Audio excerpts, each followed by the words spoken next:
Bonsoir à tous, bienvenue dans ce nouveau numéro des Incorrectibles. Vous êtes chaque semaine toujours plus nombreux à nous suivre sur notre chaîne YouTube, mais aussi sur notre chaîne Les Incorrectibles Plus sur Utréon, où vous pouvez donc nous soutenir. Donc un grand merci, car c'est grâce à vous et uniquement grâce à vous que l'on peut produire chaque semaine ces nouvelles émissions. Alors notre nouvel invité est un journaliste, nous sommes nous aussi un petit peu dans l'entre-soi, mais un journaliste particulièrement incorrectible. C'est la première fois que nous le recevons sur ce canapé orange.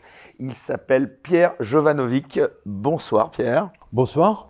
Merci d'avoir accepté notre invitation. Alors vous êtes journaliste bien évidemment, mais aussi économiste et même auteur. C'est à ce titre, enfin ce double titre que nous vous recevons. Et comme c'est notre habitude ici justement dans cette émission, eh bien nous allons d'abord revenir avec vous, si vous voulez bien, sur votre vie, votre parcours, pour permettre à ceux qui nous regardent de mieux vous connaître. Alors nous allons, je vous le disais, remonter le fil de votre vie jusqu'à aujourd'hui. Vous êtes né, vous me corrigez si je me trompe, en 1960 à Belgrade, en Yougoslavie. Première question, elle est toute simple. Que vous reste-t-il de vos origines yougoslaves? Écoutez, il y a les racines, slaves. Vous savez, c'est un peu le côté fataliste, le fatalisme pessimiste, slave. Peut-être un peu. Ah non, pessimiste, non, pas du tout. Au contraire, moi, je suis toujours de bonne humeur. Mais c'est le côté peut-être fataliste, et avec tout ce que j'ai écrit depuis sur le sujet, bon, on va dire qu'il y a une cohérence, voilà. Mais je peux pas dire que je sois vraiment très attaché, parce que c'est l'éducation qui fait, on va dire, c'est le logiciel qu'on a dans la tête, et moi j'ai un logiciel, alors, je veux dire, quasiment, on va dire à 80%, 90% français, hein, lycée Michelet, Vanves, voilà. Vous êtes arrivé quand en France? J'avais 6 ans ou 7 ans. Pourquoi? Ce sont vos parents qui ont immigré Pas du tout, vers la France? ma mère était tombée amoureuse d'un peintre, d'un peintre français, donc c'est comme ça qu'elle s'était installée. D'ailleurs, c'est peut-être pour ça que vous avez remarqué, alors les gens ne le voient pas, mais nous avons une très belle fresque au-dessus de nos têtes. Oui, et donc, absolument. écoutez, vous êtes le premier invité à le souligner. Donc, nous avons Athéna. Et voilà, alors les Hermès, gens ne le voient pas, mais à l'occasion, un jour, je ferai une photo que je posterai sur les réseaux sociaux. Non, mais c'est magnifique. Hein, et vous savez qu'à l'entrée juste voilà, à l'entrée où nous sommes, mais on de la donne pas porte, l'adresse. vous avez 2 anges qui surveillent la porte. Eh ben, voilà, écoutez, donc alors, vous ne l'aviez pas remarqué? Non plus, vous voyez, comme quoi. Donc, vous disiez, votre maman était tombée amoureuse, c'est ça? Voilà, c'est ça, d'un peintre. D'un peintre, d'accord. Mais vous retournez parfois en Serbie? Non, très rarement. Je sais pas comment expliquer ça. Comment dire, d'abord parce que mon père s'est installé, parce qu'ils ont divorcé, bon, et mon père s'est installé en Autriche, donc j'ai fait allemand première langue. Oui, donc c'est partagé un petit peu entre l'Autriche, entre l'ex-Yougoslavie, mais surtout la France. Moi, je me sens pas double nationalité. Voilà, j'allais vous ça demander, que je vous dire. considérez quand même davantage français, quoi, uniquement français. Je me sens même pas... Même pas un peu serbe. Non, parce que le logiciel... Enfin, si, forcément, un petit peu. Mais comme dans la famille, il y a également... caractère, peut-être. Ouais, peut-être, mais dans la famille, il y a également des bouts de la Hongrie. Donc, je dirais même que si je devais m'attacher, ce serait également autant à la Hongrie. Voilà. Ça me parle beaucoup plus, par exemple. De manière générale, plus largement, quel regard vous portez sur la situation des Balkans à l'heure actuelle? On entend parfois que cette zone resterait ce qu'on appelle une poudrière. Bon, écoutez, la poudrière des Balkans, c'est pas tout à fait nouveau. La guerre de 14-18 a commencé là-bas, mais enfin, c'était déjà en préparation. Je crois que sur Netflix, il y a une émission, absolument, un film qui fait un documentaire plutôt, qui a été fait par les Serbes justement, qui fait à peu près 50 minutes sur tout ce qui a, conduit à la Première Guerre mondiale. Et on voit bien dans ce documentaire que ça n'a pas commencé en 1914, ça a commencé bien avant. D'ailleurs, moi-même, dans le livre que j'avais écrit, Adolf Hitler ou La vengeance de la planche à billets, qui n'est pas un livre sur Hitler, hein, c'est surtout la partie économique, hein, les banques. Ce que j'ai vu, effectivement, c'est que les banques américaines avaient déjà, JP Morgan, par exemple, John Pierpont Morgan, hein, le fondateur, ils avaient déjà anticipé la guerre puisqu'il y a eu des mouvements financiers, des virements colossaux, des virements de plusieurs dizaines, voire centaines de millions de dollars pour l'achat d'armement pour les Français, les Allemands, les Anglais, etc. Donc vous voyez que les financiers sont toujours là avant. Hein, voilà. C'est très important de comprendre ça. Le rôle des États-Unis dans les Balkans C'est une pourriture. J'estime que les États-Unis sont devenus une pourriture. Ils ont tout privatisé, mais pas seulement dans l'ex-Yougoslavie, en Croatie. Moi, j'ai de la famille, on va dire, un peu partout, en Croatie, en Serbie, en Hongrie et en France. Je peux vous garantir que les Américains et les Allemands se sont emparés de tout. Voilà, ils ont tout racheté hein, lorsque le système communiste, on va dire, s'est effondré. Et les Croates, comme les Grecs hein, aujourd'hui, ne travaillent que pour enrichir les multinationales allemandes ou américaines et éventuellement anglaises. C'est l'une des grandes... vous savez, moi j'ai vu passer la directive, ce que j'appelle la directive Goldman Sachs en 2010, je pense 2010, parce que j'en avais parlé lors d'une interview avec l'un de vos collègues. Et on rappelle ce que c'est la directive. La directive Goldman Sachs, alors c'est très simple. Je me souviens d'un passage en particulier qui est absolument génial. Il se plaignait du fait qu'en Italie, mais pas que, c'est également le cas en Autriche, mais surtout en Italie, tous les restaurants, les trattoria, vous savez, les glaces, etc., tout était intrafamilial. C'est-à-dire que ça appartenait à un papa et maman, mais il y avait également les enfants qui travaillaient, les cousins, les cousines. Et donc, en conséquence de quoi, les multinationales américaines comme Starbucks, McDonald's, etc., ne pouvaient pas s'installer totalement, entièrement en Italie. Et donc, sur cette directive Goldman Sachs, vous la voyez appliquée aujourd'hui, parce que voyez-vous avec cette horrible manipulation que Macron a faite avec le prix de l'énergie, c'est-à-dire que vous avez tous les boulangers, les pressings, enfin bref, tous les commerces, les restaurants sont en train de tomber. Et c'est exactement ce qui était prévu dans cette directive Goldman Sachs. Donc vous voyez que j'ai une vision totalement différente, si vous voulez, même décalée, mais qui me permet d'annoncer ce qui va se passer dans le futur. C'est pas être médium, hein. Même si ma grand-mère, effectivement, le lisait dans le mug de café. Vous avez prédit beaucoup de choses, hein, on va y revenir, mais ça, c'est une particularité. La directive Goldman Sachs, elle est capitale. Dans cette directive, alors je peux même vous donner autre chose. Par exemple, Goldman Sachs avait calculé que la France, à un moment donné, ne pourra pas rembourser sa dette hein, sur les bons du Trésor aux banques étrangères, notamment américaines, bien entendu. Et donc, qu'avait préconisé Goldman Sachs ? Eh bien, c'est très simple. Ils ont dit, la France, il y a trop de régions, il y a trop de départements, il faut tout réunir dans 10 départements ou 8 départements. Lorsque j'ai vu Manuel Valls au Parlement, à la Chambre des députés, présenter cette directive que j'avais chroniquée moi-même dans ma revue de presse, j'étais soufflé.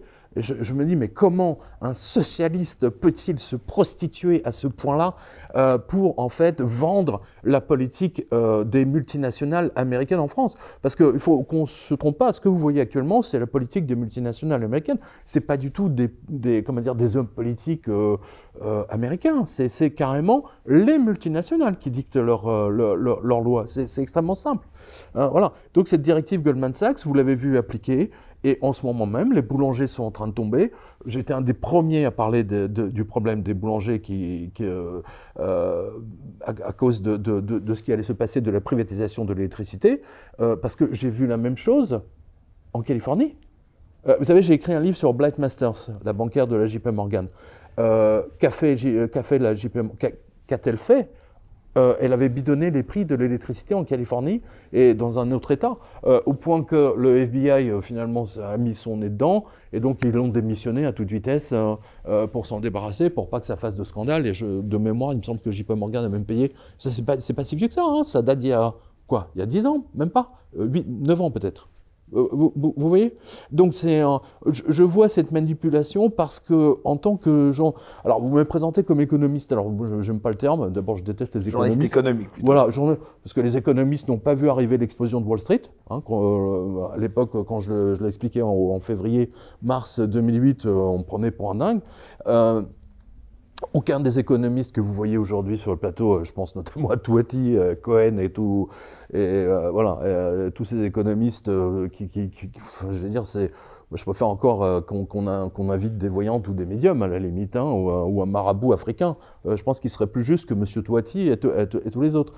Donc, cette vision, si vous voulez, à partir du moment où vous regardez les finances, vous regardez les flux financiers, vous voyez le futur.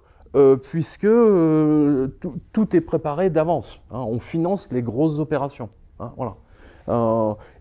Aujourd'hui, le Covid, ce qui s'est passé pendant le Covid, ben aujourd'hui, vous avez tellement d'informations qui commencent à remonter que manifestement, vous savez, à Davos, là, ils sont en train de se creuser la tête parce que ça n'a pas fonctionné comme ils voulaient. Hein, voilà, on va dire ça comme ça. Alors, on va revenir à vous, si vous voulez bien. Tout d'abord, une question à laquelle peut-être vous n'avez peut-être pas encore répondu. Est-ce que vous avez vécu dans votre jeunesse, dans votre vie, une forme de mise à l'écart ou de racisme en raison de vos origines? Ah, pas du tout. Alors, franchement, quand on dit que les Français sont racistes, mais c'est du... Mais moi, je suis outré, littéralement, quand j'entends ça. Enfin, en même temps, ça se voit pas tant que ça, que vous soyez serbe. Non, mais attendez, moi, je suis arrivé, je parlais pas un mot de français. Ah, je me précise quand même. Je parlais, à l'époque, j'avais fait du latin, bien entendu, donc ça aide. Je parlais le serbe. Pas un mot de français. Non, je parlais le serbe, je parlais le hongrois, bien entendu. J'avais même appris à écrire en cyrillique. Donc vous voyez, donc j'ai les deux écritures, les deux alphabets dans ma tête. Et quand je suis arrivé dans cette école, bah, c'est l'école Adolphe Thiers à Boulogne-Billancourt, je m'en souviens très bien. L'accueil des élèves, des petits Français était absolument charmant. Ils m'apprenaient des mots dans la cour de récré. Donc quand on dit que les Français sont racistes, mais ça me dégoûte. Vous comprenez, je n'ai jamais vous avez véritablement bien intégré. Mais à l'époque, sincèrement, je pense que même, vous savez, dans les années 60, enfin 70, je ne pense pas que la question se posait véritablement. Alors peut-être si j'avais été noir, ou comme Dieudonné par exemple, ou d'autres, ou Martiniquais, ou Guadeloupéen, ou Sénégalais, j'en sais rien, peut-être que là, effectivement, là, j'aurais pu vivre, j'en sais rien. Mais toujours est-il qu'en ce qui me concerne, ne parlant pas un mot de français, je n'ai absolument pas vécu un quelconque racisme, mais c'est même pas envisagé. Enfin, je veux dire, jamais. Voilà, c'est aussi simple que ça. Et je tiens à le souligner, parce que moi je peux vous dire que dans les pays de l'Est, ils sont beaucoup plus racistes. Ils sont beaucoup plus racistes. C'est très net. Moi, je le vois, vous savez, avec tous les voyages que je fais, c'est extrêmement... Enfin, je ne parle pas de moi, en l'occurrence, mais je vois bien les réactions. J'ai vu en Grèce, par exemple, des restaurateurs qui sont mis à tabasser je sais pas, un migrant qui essayait de faire la manche. Vous voyez ce que je veux dire? C'est vraiment... C'est violent, quoi. Mais les Français, non. Voilà, je tiens à le souligner. Qu'est-ce que vous pensez de tous ces jeunes d'origine étrangère qui sont parfois nés en France, mais qui détestent la France? Je pense qu'en fait, c'est... Est-ce qu'il est possible encore de leur faire aimer la France? Je pense pas, je pense que c'est un peu râpé. Le problème de ces gamins, de ces jeunes, c'est qu'ils sont divisés entre deux... Je dirais que c'est la faute des parents. Voilà. C'est pas leur faute à eux, c'est la faute des parents qui les maintiennent dans une éducation... maghrébine ou africaine, et donc le matin quand ils retournent au lycée, etc., donc ils sont partagés entre les deux. Il suffit qu'ils soient 5 ou 6, et donc ça fait une bande, donc ça fait la petite communauté, et ils imposent leur volonté. Voilà. Ça, je l'ai vu avec mes enfants, par exemple. Qui étaient dans les lycées, c'était très net. C'est une grande différence entre ce que j'ai vécu moi au lycée. Personne n'avait peur d'aller au lycée dans les années 70. Je veux dire, je me souviens au lycée Michelet, il y avait, quand le proviseur passait, ou le censeur, on avait un mec qui s'appelait le censeur, c'est drôle. Quand le proviseur en général, quoi. Non, le proviseur, le censeur. Mais la cour entière, c'était la terreur. Je veux dire, c'était le calme et la paix régnaient. Il n'y avait pas de bagarre, il n'y avait pas. quand je vois ce que Aujourd'hui, les censeurs, c'est plutôt les élèves, quoi. Oui, oui, c'est ça. Maintenant, c'est les élèves qui cassent la figure au proviseur. Ben, ça s'est déjà vu plein de fois en France, hein, je rappelle.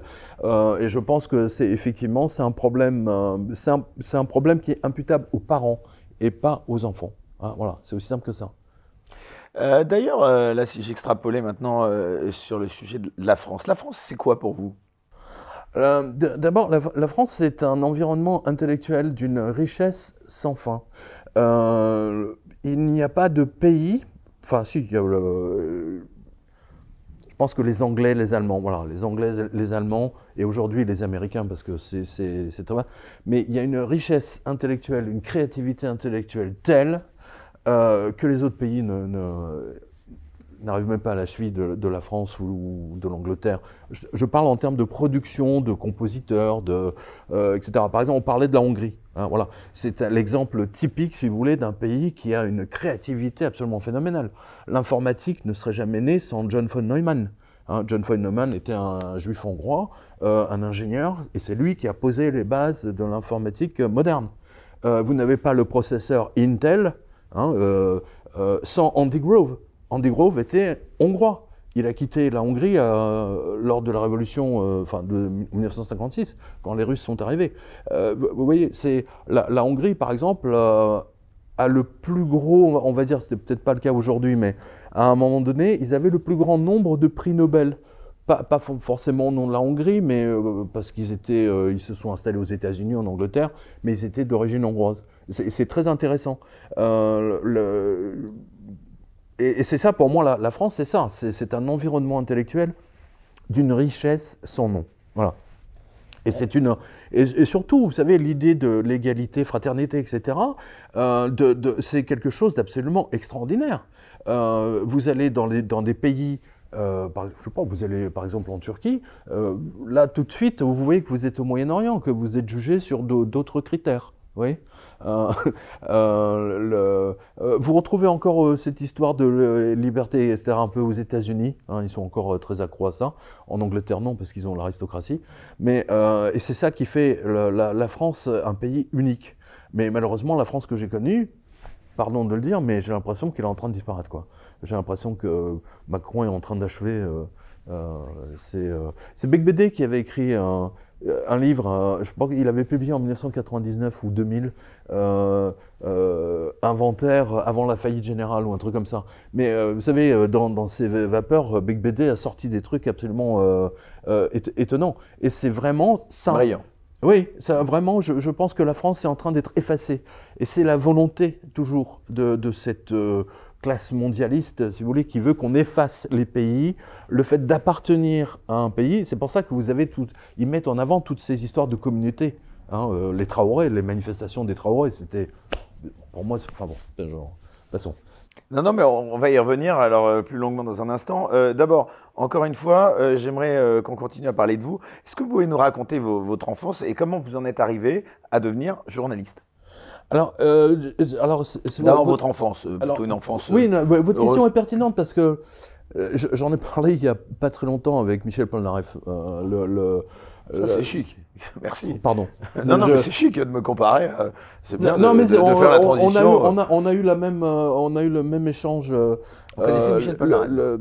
Je le connais depuis de nombreuses années. Donc pour moi, c'est un... voilà, on parlait du génie français. Pour moi, il y a deux génies français. Par exemple, Polnareff, alors qu'il est d'origine russe. Vous voyez, il aurait pu être d'origine slave, par exemple, ou serbe, ou croate. C'est marrant parce qu'on n'en parle pas souvent de Polnareff sur un plan des idées, même politiques, tout ça. Mais attendez, mais Polnareff a révolutionné avec son affiche de 1972. Je veux dire, même aujourd'hui... On rappelle cette affiche, oui. C'est cette affiche où il a montré ses fesses. C'est quand même tout à fait extraordinaire. Là, vous avez un artiste anglais, par exemple, qui a fait un scandale, je crois que c'était l'année dernière, à Birmingham, en Angleterre, parce qu'il a pris la même chose. Il a pris une femme qui montrait ses fesses en soulevant ses jupes et qui avait le visage de Mona Lisa, de la Joconde. Oui, donc... Alors que Polnareff a fait ça en 1972 et il a révolutionné littéralement l'approche et à lui seul, il était le symbole, si vous voulez, de ce changement colossal qui allait arriver. N'oubliez pas, c'était en 60. Je me souviens, je devais avoir quoi, 8 ans, 9 ans. Et vous avez parlé de votre enfance avec Paul Naref, donc? Non, mais on a parlé des choses, de sorte de prédestination, on va dire. Et moi, quand j'avais 14 ans, vous savez, à l'époque, il y avait un truc qui s'appelait ONICEP au lycée. Alors, je ne sais pas si ça existe encore. On vous demande ce que vous voulez faire plus tard, suivant si vous êtes doué pour ça. Alors, je dis, moi, je vais être dans l'informatique. Oui, donc déjà, je savais que je voulais être dans l'informatique. Et à l'époque, on me disait, ah non, monsieur, vous êtes très bon en français, mais maths, c'est pas votre truc. Il faut faire maths sup, maths spé pour faire de l'informatique. À l'époque, c'était un ordinateur, c'était la taille d'une armoire normande. Les mecs étaient en blouse blanche avec le petit stylo dans la poche, avec les lunettes. Vous savez, l'ingénieur IBM dans sa splendeur, vous voyez, c'était avec les cartes perforées et tout le bazar. Et finalement, je suis devenu effectivement journaliste dans l'informatique parce qu'il y a eu la révolution. Un instant, parce que vous m'avez titillé avec Paul Naref. Oui. Paul Naref, puisque vous me dites que vous êtes apparemment proche de lui, en tout cas que vous le connaissez, ça veut dire qu'il est un petit peu aussi sur un plan des idées, peut-être un tout petit peu parfois un peu en marge du système. Ah non, pas du tout. Pas non. Paul Naref, alors Paul Naref adore. Non, pas Paul tant Naref que ça, adore l'actualité. Il suit tout. Il suit absolument si vous me tout. dites qu'il est macroniste, vous allez me décevoir. Il est très ami avec Macron. Ah, d'accord. Enfin, il est très ami. D'ailleurs, Macron a déclaré, pas plus tard, il y a une semaine, qu'il adorait Paul Naref. Mais Paul Naref a rencontré Macron, il a rencontré Sarkozy, il a rencontré Chirac. Enfin, je veux dire, tous l'adorent. Voilà, il les voit tous. C'est un chanteur. Parce qu'il y a Daniel Guichard et Sardou là qui ont un côté plus rentre dedans en ce moment. Non, c'est Paul Naref. Paul Naref, je veux dire, tout est dans ses chansons et dans le génie de ses mélodies et il fait pas de de ses chansons. Contrairement à justement d'autres artistes dans les deux sens d'ailleurs qui. D'ailleurs, puisque vous me parlez de Paul Naref, je fais une association d'idées. Vous me parlez tout à l'heure de comment si je pouvais résumer la France. Et pour moi, la France, s'il y a un homme qui peut résumer la France.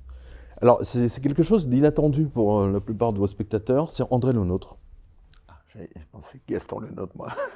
Non, André Le Nôtre. André Le Nôtre, c'est le jardinier. Ouais. C'est un jardinier. C'est le jardinier. Absolument. C'est le jardinier de Louis XIV. Et sans lui, le château de Versailles ne serait qu'un château. Et c'est lui qui a donné la perspective, c'est lui qui a donné cette vision fabuleuse. Enfin, c'est extraordinaire comment ça a pu naître dans son esprit, de le transformer en plus physiquement dans la terre, etc. Les Champs-Élysées, tout ça, c'est quand même lui, je vous rappelle, ça fait partie de ses tracés. Donc pour moi, André Le Nôtre, c'est vraiment, voilà, c'est ça, c'est le génie français, la douceur et en même temps, c'est toute cette période, mais s'il y a un homme que je mets au-dessus de tout, c'est André Le Nôtre. Voilà. Aussi surprenant que ça. Et d'ailleurs, vous savez quoi? Tous les jardiniers, entre guillemets, vous savez, qui ont écrit des livres pour expliquer leurs recettes à Versailles, etc., en fait, sont jaloux de lui. Alors que sans André Le Nôtre, il n'aurait même pas de métier. Aujourd'hui, un jardinier s'appelle paysagiste, donc c'est un peu... Ouais, je suis paysagiste. Le renaming, voilà, c'est ça. Pour faire mieux. Donc, pour revenir encore une fois à vous, vous avez toujours été journaliste comment vous êtes devenu journaliste donc? Non, en fait, à l'armée, on m'avait proposé, parce que je parlais, j'ai fait allemand première langue en plus, donc j'étais bilingue. Enfin, parliez serbe, donc allemand, hongrois et français. Alors on a fait du latin, etc. Et donc l'armée m'avait proposé à l'époque une très jolie carrière, etc. Mais je sentais bien que c'était pas mon truc. Donc j'étais secrétaire, j'étais secrétaire d'état-major en revanche. J'étais secrétaire d'état-major, habilitation, secret défense, machin bidule. Et j'apportais les parapheurs à signer aux généraux. Et tous les matins, j'arrivais et je gérais l'équivalent de 120 clés, parce que je devais ouvrir tous les tiroirs confidentiels défense. J'étais dans un service qui est l'équivalent de la DRH, c'est-à-dire qu'on avait les dossiers de tous les soldats engagés dans les RPIMA, par exemple, donc c'est des trucs vraiment confidentiels défense. Enfin, c'est vraiment...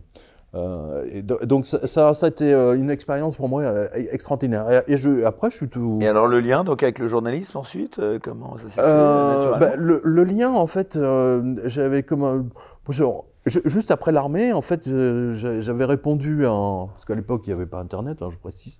Et donc, il y avait tout un tas d'annonces dans les journaux, etc. Et puis, par curiosité, j'avais répondu à une annonce du Matin de Paris. À l'époque de Tesson. Non, Matin de Paris, c'est Claude Perdriel. Autant pour moi. Claude Perdriel, qui est Sauf toujours avec vivant. Le Quotidien. Mais le quotidien, c'est Philippe Tesson, en effet. Voilà. Et j'étais embauché à l'époque dans un service qui s'occupait Ah oui, donc Claude Perdriel, très très à gauche en plus. Bon, vous savez, moi j'avais quoi? J'avais 21 ans, 22 ans, je ne sais plus. Donc et c'est là où Sylvie Perdriel avait vu que j'avais cette capacité à écrire, parce que des fois il fallait rédiger des choses extrêmement rapidement. Et donc c'est elle qui m'a offert ma première machine à écrire, dont je suis très fier d'ailleurs. C'est une Olympia. Ça n'existe plus les machines à écrire, mais ouais, voilà. Et ce que je voulais dire, c'est que vous allez être surpris. En face de moi, donc mon collègue de travail, c'était Serge Nedjar. Qui est l'actuel directeur général de CNews, qui était mon patron à l'époque. Serge Nedjar, si tu nous écoutes, on te salue. Donc vous connaissez Serge Nedjar. Très bien.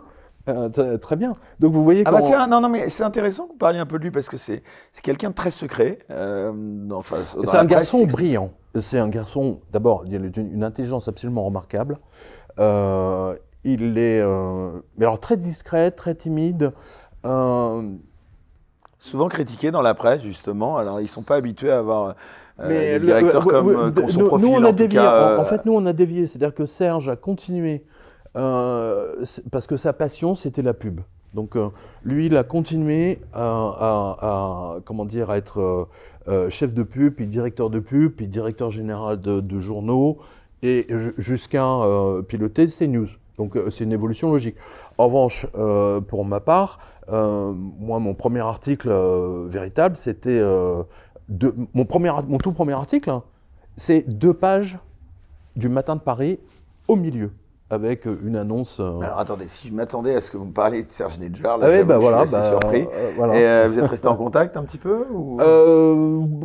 Non, aujourd'hui non. Enfin, manifestement, il est très pris. Puis bon, moi, je n'ai pas trop non plus cherché à le joindre, mais je garde un très très bon souvenir de lui.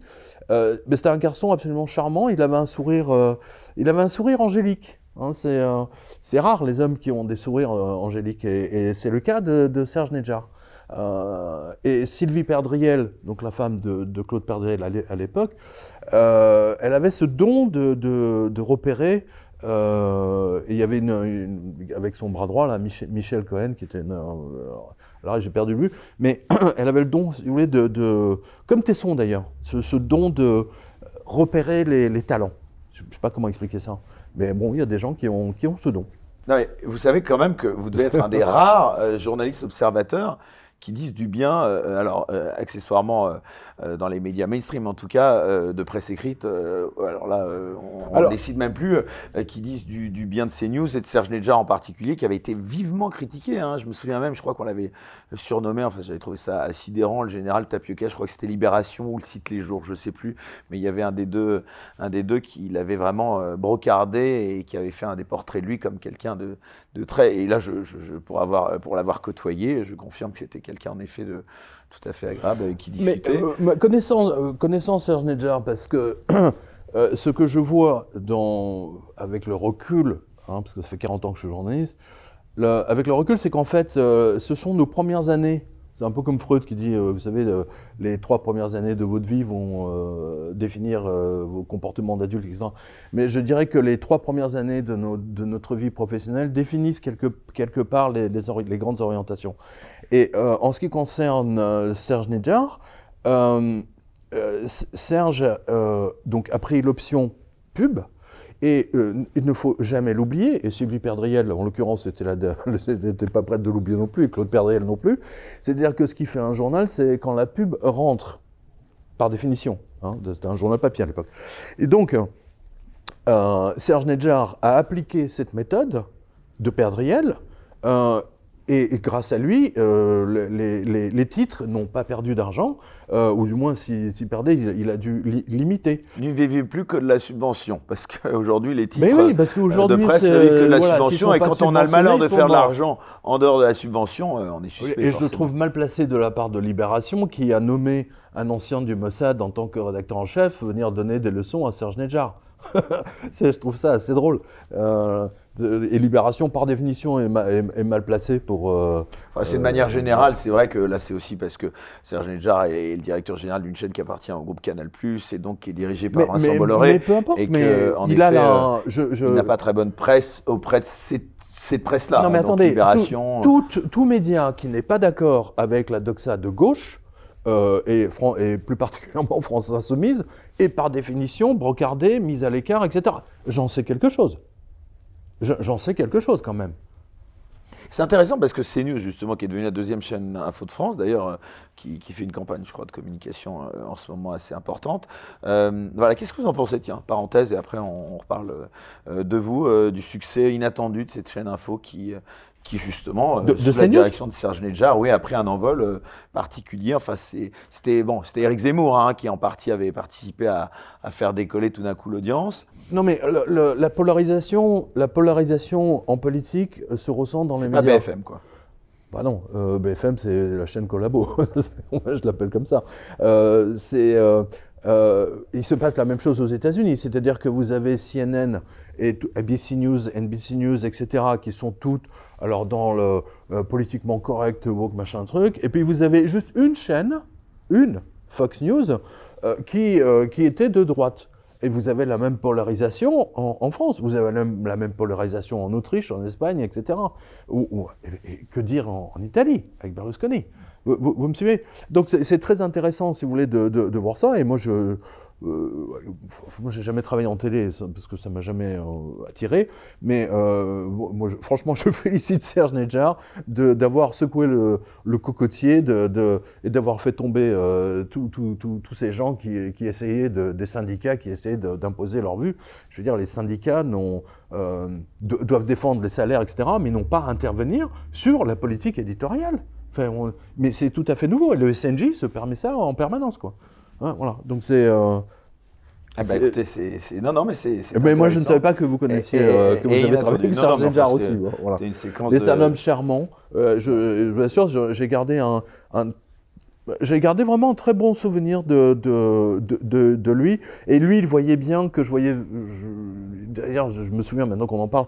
Il me dit, mais toi, tu veux devenir journaliste et tout. Non, c'est vrai qu'avec moi, je reconnais qu'il était charmant. Bon, en tout cas, la parenthèse est fermée, mais en tout cas, c'est vrai que peu de gens parlent ou ont connu Serge Nedjar dans les médias, donc c'était inattendu en tout cas. Non, mais en tout cas, moi, je l'ai connu à ses débuts, et c'est ça qui est intéressant, c'est que tel qu'il a été à ses débuts, il l'est aujourd'hui. Et c'est lui qui est en effet l'artisan du succès, du renouveau de CNews.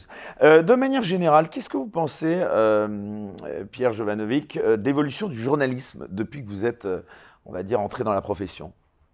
Bah écoutez, alors la grande évolution, si vous voulez, c'est qu'aujourd'hui, il n'y a plus de journalisme.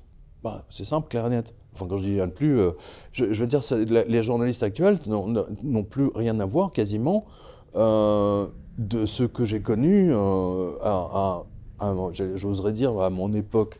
Mais à mon époque, si vous voulez, c'était, je vous dis, moi j'ai démarré dans la cohue des machines à écrire qui crépitent. Donc déjà, vous devez apprendre à vous isoler mentalement au niveau du son. Le montage des pages se faisait au cutter avec de la colle, etc. Vous voyez, et on a évolué progressivement vers Internet. Mais Internet, si vous voulez, il y a des choses phénoménales, positives. Et le côté négatif, si vous voulez, c'est qu'aujourd'hui, n'importe quel article des jeunes journalistes, ils vont chercher les trucs Wikipédia. Alors que nous, on était obligés, c'est une obligation d'aller à la documentation. On avait des documentations qui étaient gigantesques, avec des dossiers par dizaines de milliers, et on allait se documenter et on pouvait remonter. Alors que sur un écran, il n'y a pas la profondeur. Voilà. Et cette profondeur n'est pas là parce que vous ne faites plus des recherches en bibliothèque, vous ne faites plus des recherches en documentation. Leur documentation s'arrête juste à une page écran. Je résume Sir Lasserre tout le monde n'est pas comme ça, Dieu merci. En tout cas, pas en presse écrite. Je pense à Marianne, l'Express, ou enfin les magazines, Nouvel Obs, etc. Je pense qu'ils ont gardé encore le niveau assez haut. Mais en ce qui concerne journalistes de télé, alors là, c'est fini. Et radio, n'en parlons même pas. Ouais, est-ce qu'il y a encore des journalistes, Pierre Jovanovic, que vous respectez aujourd'hui dans le milieu, on va dire, mainstream? Pas Internet. Bon, écoutez,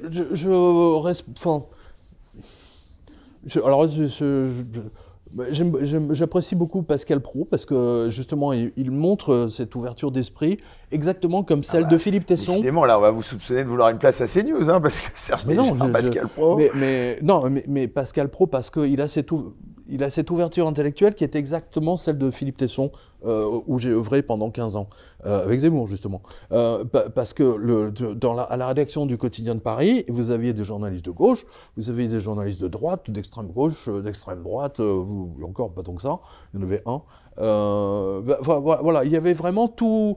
Et les conférences de rédaction, c'était fabuleux, c'était extraordinairement animé.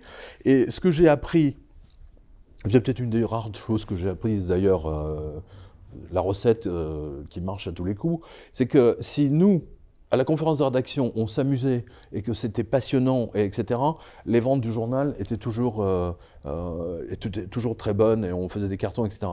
À partir du moment où les gens se sont mis à se prendre très très au sérieux, etc., où tout le monde, il n'y avait pas un mot, enfin personne ne s'amusait ou se marrait, le journal a commencé à péricliter. C'est très intéressant. C'est-à-dire que si vous prenez plaisir à ce que vous faites avec vos invités, etc., les personnes de l'autre côté vont le ressentir, et c'est ça, et c'est un amplificateur. Voilà. Et cet amplificateur fonctionne aussi bien pour les artistes, les gens qui sont sur scène. Vous avez raison, cette dimension, cette patte de sensibilité. C'est l'invisible. C'est cette partie intéressant. invisible. Tous les artistes vous le diront, ils montent sur scène il y a 300 ans, il y a quelque chose d'invisible qui se passe, ou pas, exactement. Et c'est ça qui va faire le succès, le triomphe ou l'échec, le bide le plus total. Et je l'ai vécu au Quotidien de Paris. À partir du moment où ils ont commencé à s'ennuyer, enfin s'ennuyer n'est pas le terme, mais à se prendre très au sérieux pendant la conférence de rédaction, le journal a périclité, en effet. Et Pascal Praud, donc vous le regardez régulièrement, oui Alors je ne regarde pas régulièrement, mais je regarde de temps en temps lors des pros Il vous invite ou pas? Ah non, jamais. Ah. Non, il me suit sur Twitter, mais je ne suis pas certain que ce soit lui d'abord. Il est sur Twitter, ça je le confirme. Il est très actif d'ailleurs. D'accord, mais enfin bon, écoute, j'ai jamais manifestement eu notamment à Noël pour parler des anges gardiens, etc. de mon livre. Là, c'est l'occasion. Vous voyez ce que je veux dire? Ouais, en tant que pape de la fake news et de la conspiration, je veux dire, je rêve effectivement d'avoir droit à quelques égards médiatiques. Vous êtes peut-être un peu trop limite encore pour eux, c'est ça? Je sais pas. J'en sais rien. À vrai dire, vous savez, je ne cherche pas la médiatisation. D'abord parce que je suis fondamentalement presse écrite, donc c'est pas ma nature. Voilà. J'avais une amie qui est au quotidien, qui s'est retrouvée à France 2, par exemple. Elle me disait qu'à France 2, dans le groupe France 2, il y avait une jalousie féroce entre les journalistes qui venaient de la presse écrite parce qu'ils étaient capables d'écrire 10 lignes, 15 lignes très rapidement, et tous les autres qui venaient de la presse audiovisuelle, autrement dit caméra, machin, radio, micro, et qui eux étaient infoutus, si vous voulez, d'écrire un résumé. Et donc il y avait tout le temps des frictions entre ces deux formes de journalisme. Très curieux. Oui, je l'aurais jamais imaginé, par exemple. Excusez-moi, pour revenir un instant à Pascal Praud, il a fait l'actualité, comme il l'a fait d'ailleurs régulièrement, particulièrement cette semaine, en début de semaine, sur cette terrible et dramatique affaire suite au jugement, vous savez, dans l'affaire Axel Dorier. Et il avait donc, il y a eu une séquence, moi qui m'a particulièrement interpellé, où d'ailleurs j'ai trouvé Pascal Praud excellent, où il interviewait l'avocat donc du condamné, qui a donc été condamné à 12 ans de réclusion criminelle, et il apprenait donc dans l'heure des pros que donc il serait possible que dans un an ce condamné fasse une demande de liberté conditionnelle, et ça avait à l'antenne, donc Pascal Praud s'en est ému en disant que c'était particulièrement indigne selon vous. Mais il a raison. Vous auriez dit la même chose? J'aurais peut-être pas dit la même chose, j'en sais rien. Je veux dire, déjà, il faut se mettre dans le contexte. Alors, Mais... certaines personnes ont dit que c'était peut-être pas l'avocat qu'il fallait brocarder, mais que c'était peut-être la justice qu'il fallait mettre en cause. Mais en tout cas, le fait que voilà, un journaliste puisse comme ça prendre parti. Mais c'est très important qu'un journaliste puisse prendre parti. Justement, le problème de la presse aujourd'hui, la raison pour laquelle Le Figaro, Libération et tous ces journaux ne vendent plus rien par rapport à leurs homologues anglais. Par exemple, prenez le Daily Mail, le Sun, le Star, le Télégraphe de Londres, etc. Mais ils sont ridicules, ils sont grotesques. Pourquoi les gens n'achètent plus le journal? Parce qu'il n'y a rien dedans. Tout simplement, vous prenez la presse anglo-saxonne, c'est rempli d'informations, de scandales, de machins, de trucs. Oui, mais attendez, c'est très important. Faut peut-être pas confondre le métier d'éditorialiste et le métier de journaliste. Non. Au contraire, non. Bien au contraire. La presse française, si vous regardez l'histoire de la presse française, en particulier au moment avant la Révolution et après, c'est-à-dire que vous aviez des journalistes qui étaient engagés et chaque journal avait son lectorat. C'était aussi simple que ça. Et c'était la même chose dans les années 80-90. Vous aviez Le Figaro, Le Quotidien. De l'autre côté, vous aviez Libération, etc. On voyait c'est en fonction des gens, ce que lisaient les gens dans les trains, où on voyait leurs opinions politiques. C'était drôle. C'est très important pour un journaliste d'être engagé, de dire ce qu'il pense quand même. C'est le minimum syndical qu'on peut lui demander et que les lecteurs peuvent attendre. Et il y en a un en ce moment qui est d'ailleurs est journaliste, je le confirme, en plus je l'affectionne particulièrement et qui a fait l'objet d'un portrait au vitriol dans l'Express cette semaine, c'est André Berkoff. Alors lui, il est taxé, alors comme on ne sait plus comment l'attaquer, il est taxé de complotiste. Vous voyez, ça c'est l'insulte écoutez, bienvenue au club. Hein. Bienvenue au club. André, si tu nous écoutes. Ouais, voilà, bienvenue au club parce que le Monde, j'étais un des premiers, effectivement. Donc là, c'est dans l'Express. Oui, non mais moi j'étais le premier journaliste à être, comment dire, taxé, affiché. Alors en général, ça tamponné. va de pair en général avec l'extrême droite. Le Monde, voilà. Complotiste, rassuriste. On mange des enfants et ainsi de suite. Oui, moi j'ai eu ma carte, vous savez, en tant que politique, moi quand j'avais, je sais pas, 15-16 ans, j'étais au PS. Et ensuite au RPR, oui, donc j'ai changé. Comme quoi ça mène à tout. Voilà, ça mène à tout, mais bon, ça m'a jamais intéressé. Voilà, mais je n'ai jamais été membre ni du FN, ni du Parti communiste, et ainsi de suite. Pour la bonne raison, si vous voulez, c'est que je sais ce que c'est qu'un parti communiste. Je veux dire, un pays qui est un parti communiste, puisque je suis né en Yougoslavie, donc c'est important de le comprendre. Voilà. Mais aujourd'hui, je vous assure, parce que pour revenir à votre question initiale, je ne reconnais plus cette presse qui est fondamentalement, mais surtout la presse de la télévision, mais qui n'ose plus dire ce qu'il... Au contraire, c'est très important d'avoir une presse engagée. Pour avoir justement cet attachement dont vous parliez, cette sensibilité, c'est vrai qu'on sait plus que certains. Alors après, c'est vrai qu'il y a des présentateurs qui sont tellement transparents aussi dans ces chaînes. Non, mais c'est fini, c'est à l'américaine. Voilà. C'est à l'américaine, voilà. Il y a des présentateurs et des journalistes, voilà, c'est ça. Moi, j'ai travaillé avec Patrick Poivre d'Arvor. Quand je dis j'ai travaillé, c'est-à-dire que il devait signer des articles. Alors, pour le quotidien, j'ai obligé de le faire à sa place, mais en mettre son nom. Alors, c'était gentil, hein, c'est pas. D'abord, c'était un homme charmant qui faisait vraiment le travail de manière efficace. Je l'ai vu. Donc, alors, je parle pas de ses autres affaires, on est d'accord. Mais à cette époque-là, effectivement, même les journalistes de télé, en fait, avaient cette profondeur. Ce qu'ils n'ont plus aujourd'hui. Aujourd'hui, il manque de la profondeur. Tout est plat, tout est lisse, tout est... Pour mieux les guider, pour les contrôler, entre guillemets, ils sont malléables. Donc, s'ils ne sont pas dociles, voilà, ça ne va pas être possible maintenant. C'est ça, hein, ce qu'on constate. Je referme la parenthèse sur Pascal Praud et Philippe Tesson. Les deux ont la même ouverture d'esprit, c'est-à-dire qu'il invite des gens de gauche, il invite des gens de droite, alors que les gens de gauche n'invitent jamais des gens de droite. Aude Lancelin, tiens, prenez Aude Lancelin, voilà. Elle était au Nouvel Obs. Quartier général, ouais. Attends, mais j'étais au Nouvel Obs, j'étais dans le groupe Père Driel, je veux dire, j'ai commencé ma carrière avec les Père Driel. Je vois toujours, d'ailleurs, je croise de temps en temps Claude Père Driel et Bénédicte, et c'est jamais il lui viendrait l'idée d'accueillir quelqu'un de droite. Vous voyez, c'est un espèce d'entre-soi. Et c'est très. En fait, c'est un côté très bourgeois. Et, Aude Lancelin a un petit peu Non, mais je évolué parle pas parce qu'elle a créé son site Quartier Général. Je ne parle pas d'Aude Lancelin en bien particulier, sûr. mais c'est un côté vraiment entre-soi.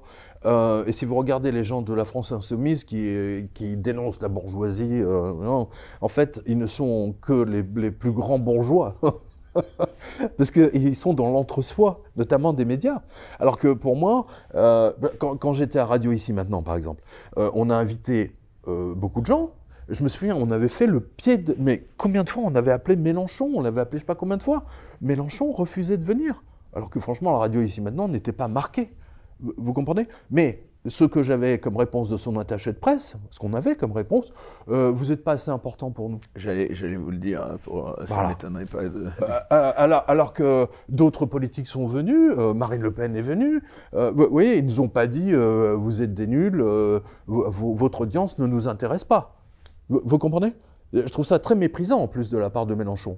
Mais on voit qu'il a ce côté... oui, il y a des petites... c'est la petite particularité, voilà. Je l'ai eu. Donc Mélenchon, vous ne l'avez pas, entre guillemets, interviewé. Alors que franchement, j'aurais adoré parce que moi, je trouve qu'il a des coups de génie. Des fois, il sort des trucs... il a des coups de génie. Hein, voilà. On ne peut pas être d'accord ou pas d'accord, peu importe, mais... Enfin, en tout cas, c'est quelqu'un que j'aurais adoré interviewer. Voilà. Mais le fait d'être marqué de droite, ça y est, on n'a plus le droit de lui adresser la parole. Mais c'est grotesque. Les gens de gauche et d'extrême gauche, c'est ça qui est triste avec eux. On revient toujours à ce côté stalinien, vous voyez. C'est très stalinien, en fait, comme méthode. Pierre Jovanovic, l'indépendance des médias, vous y croyez ou pas? Non. L'expérience m'a montré qu'il n'y a pas d'indépendance véritable des médias. En revanche, il y a une indépendance des médias quand il y a des vrais patrons de presse qui les dirigent. Je pense à Tesson, je pense à Perdriel. Perdriel était de gauche, il a toujours été, et il s'en est jamais caché. Donc sa sensibilité était de dire... mais regardez ce qui s'est passé. Je vous donne un exemple typique. Le matin à l'époque, il y avait à l'Élysée, le secrétaire général de l'Élysée, donc de François Mitterrand, c'était un écrivain, un écrivain niçois, Max Gallo. Oui, Max Gallo, voilà. Max Gallo. Et donc, il est remercié de l'Élysée, et que fait Claude Perdriel? Il l'embauche comme rédacteur en chef du Matin de Paris, donc journal de gauche. Eh bien, la totalité de la rédaction du Matin de Paris s'est mise en grève. Et la moitié des journalistes ont fait valoir leur départ. Attends, c'est même pas envisageable aujourd'hui. Libération nomme un ancien espion du Mossad à la tête du journal français. Ça ne les choque personne. Vous voyez un peu l'évolution? Vous me demandiez quelle était l'évolution. Eh bien, elle est là, l'évolution. C'est-à-dire que tous les journalistes qui étaient au Matin de Paris avaient démissionné. Je me souviens, j'étais en reportage justement à Budapest. Excusez-moi, ça me taraude là. Vous avez parlé donc d'un ancien espion du Mossad à la tête de Libération. Vous parlez de qui là? Dov Alfon. Je pense que je prononce bien. Voilà. Bon, donc vous voyez, c'est la. Et donc lui, vous pouvez donc confirmer qu'il est. Ben, il ne s'engage pas. Je veux dire, c'est de notoriété publique. La question n'est pas là. La question, si vous voulez, c'est que à l'époque, quasiment la totalité de la rédaction du Matin de Paris a démissionné parce que Claude Perdriel avait nommé Max Gallo rédacteur en chef du journal. Et donc là, il disait, bon, le mec, il sort de l'Élysée, tu nous le mets en patron, là, nous, on veut rester indépendants. Et donc, il démissionne. Non mais voilà. Et aujourd'hui, en 2000, je ne sais pas quand il a été nommé, 2018 peut-être, 2019, Libération que plus personne ne lit, hein, à part c'est distribué gratuitement dans les aéroports, les salons de coiffure et les épiceries. Voilà. Eh bien, ils ont nommé un ancien espion du Mossad. Je veux dire, qui n'est même pas historiquement de la presse écrite. Vous me suivez? Et ce qui est dingue, si vous voulez, c'est que les journalistes ont accepté, alors qu'ils auraient dû refuser en bloc. Voilà, c'est ça qui me chagrine. C'est pas le fait que Dov Alfon soit... moi, j'ai rien contre lui, je ne le connais pas. Mais Enfin, je vois la différence de réaction, d'indépendance de journalisme, etc. Là, c'est fini, c'est terminé, ça. C'est terminé. En fini, parlant de l'Élysée, terminé. il y a une autre séquence qui a fait beaucoup réagir cette semaine. C'est qu'Emmanuel Macron a convié ce qui devait rester secret, voire discret, et ça ne n'est pas vraiment Oui, resté. mais Ces journalistes. oh, Bon, c'est de écoutez, la ça se fait tartufferie depuis, c'est de la ouais. tartufferie.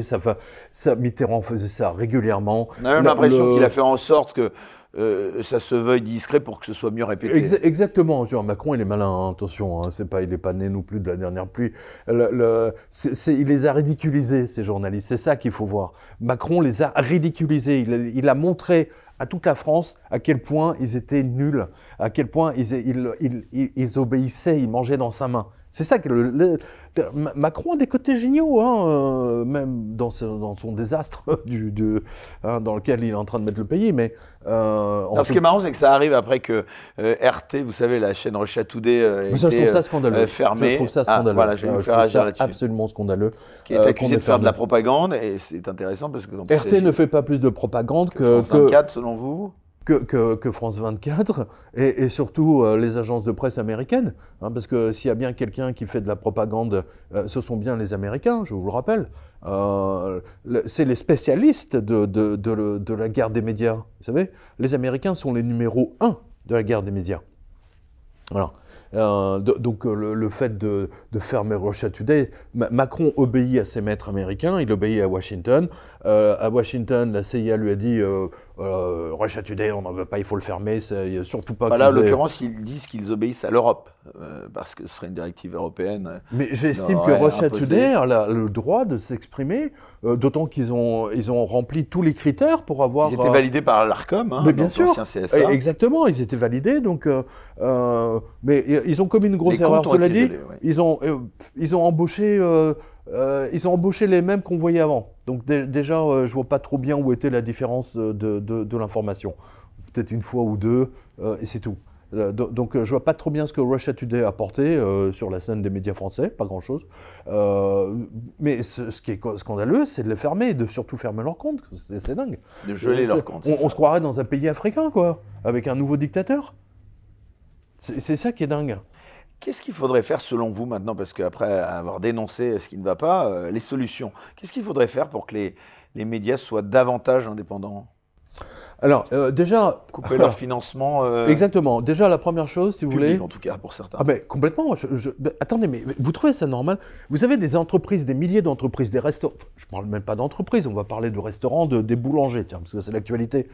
Ils n'arrivent pas à payer leurs factures en fin de mois. Ils ne sont pas subventionnés par l'État, alors qu'un journal qui ne vaut plus rien, qui s'appelle Libération, lui est vraiment payé grassement, reçoit des millions. C'est le cas également du Parisien, en plus qui appartiennent à des milliardaires, c'est ça qui est extraordinaire. Ils reçoivent des millions de la part de l'État. Patrick Drahi pour Libération, c'est ça si je ne me trompe. Patrick Drahi, ouais, voilà. Et le Parisien, c'est Bernard Arnault, c'est ça? C'est ça. Donc c'est absolument pas normal. Mais c'est véritablement pas normal. Un média doit vivre de la publicité. Point. Et de rien d'autre. Ou de ses abonnements. Ou abonnements et publicité. Ce qui était la chose la plus fréquente. Vous prenez par exemple le Télégraphe de Londres ou le Daily Mail. Le Daily Mail vit de la pub et de ses abonnements. Et c'est tout. Ils ne sont pas spécialement aidés. Je veux dire, les Anglais, ça ne leur viendrait même pas l'idée d'ailleurs. Et c'est comme ça d'ailleurs que leur succès est sanctionné ou pas, dans le bon mais ou dans le mauvais sens. Mais évidemment. Je veux dire, Libération se moque éperdument de savoir si... vous savez... Parlons même pas de l'Humanité, qui est encore financée... voilà, l'Humanité l'Humanité. Personne n'achète l'Humanité. Moi, j'aime bien discuter avec les marchands de journaux. Hein. Ça, c'est Philippe Tesson me l'avait appris. Chaque fois qu'on sortait d'un restaurant, vous voyez, on avait interviewé quelqu'un. Dans les kiosques. Alors, voilà, puis ensuite on marchait sur l'avenue, puis on allait voir les kiosques, puis il allait serrer la main au vendeur de journaux, lui il glissait un petit billet. Alors, bien entendu, il était fier, le vendeur, mettait le quotidien tout en avant, etc. C'était vraiment, c'était folklore, quoi. C'était vraiment sympa. Mais le journal doit vivre de ses lecteurs. Vous savez, on ne devient pas écrivain parce qu'on décide, oui, je suis écrivain, j'écris un truc. Non, c'est le public qui sanctionne. C'est le public qui décide si vous allez devenir un chanteur à succès On a parlé de Paul Narev tout à l'heure.